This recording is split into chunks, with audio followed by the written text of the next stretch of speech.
Story अच्छी है।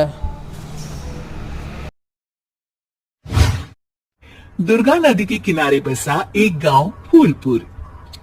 गांव में कुछ 100-150 लोग रहते थे।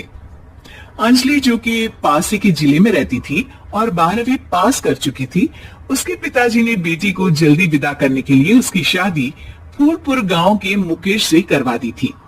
मुकेश कभी स्कूल नहीं गया था और इस कारण वो पढ़ा लिखा नहीं था और बाकी गांव वालों की हालत भी मुकेश जैसी ही थी।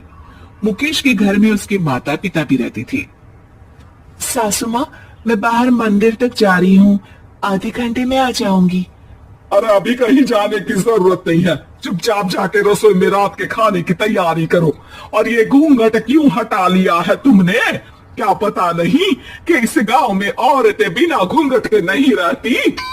रात में अंजलि छत पर जाकर अपनी मम्मी से बात कर रही होती है, तभी गांव की 3-4 औरतें उसे देख लेती है और दरवाजे पर आकर उसकी सास से शिकायत करने लगती है। और क्या हुआ?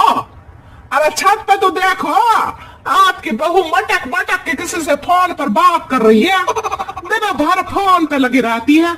अरे कल तो मंदिर के पास वो क्या कहते हैं, सेल्फी ले रही थी। शहर की बहू रखना अच्छा शान की बात है, पर देखना इसके लक्षण से ये तो तुम्हारे परिवार को बदनाम ना कर दे। ये पहली बार नहीं था जब सास से गांव के लोगों ने अंजलि की बुराई या शिकायत नहीं की हो। अब तो ये रोज की बात थी। अंजलि ये सब सुन लेती है। जब वो नीचे जाती है तो मुकेश भी वहां आ जाता है। सास कहती है, बेटा, लोग घर आकर शिकायत करने लगे हैं बहू के कामों की, देख लो। पति हो, संयम से रखो इसे। माँ जी, मैं तो अपनी माँ से बात कर रही थी, क्योंकि यहाँ कोई बात करने लायक ही नहीं है और अब मैं माँ के पास ही रहूंगी। वहाँ क्या रहना, वहाँ बाहर के लोग तो ठीक है, पर घर के लोग भी इज्जत ना दे सके।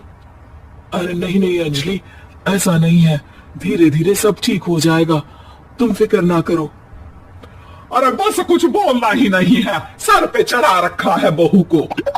सास मुकेश की नरम बात सुन के वहां से मुंह चढ़ाकर चली जाती है। मैं तो कहती हूँ हम दोनों शहर चले जाते हैं। मैं पढ़ी लिखी हूँ, मुझे वहां नौकरी भी मिल जाएगी और थोड़े दिनों में आप भी वहां कुछ काम ढूंढ लेना। अरे नहीं नहीं अंजलि, हम यहाँ ना गांव का खेत, माँ पिताजी को छोड़कर शहर नहीं जा सकते। माँ पिताजी को कैसा लगेगा और गांव वाले क्या सोचेंगे? ये कहकर मुकेश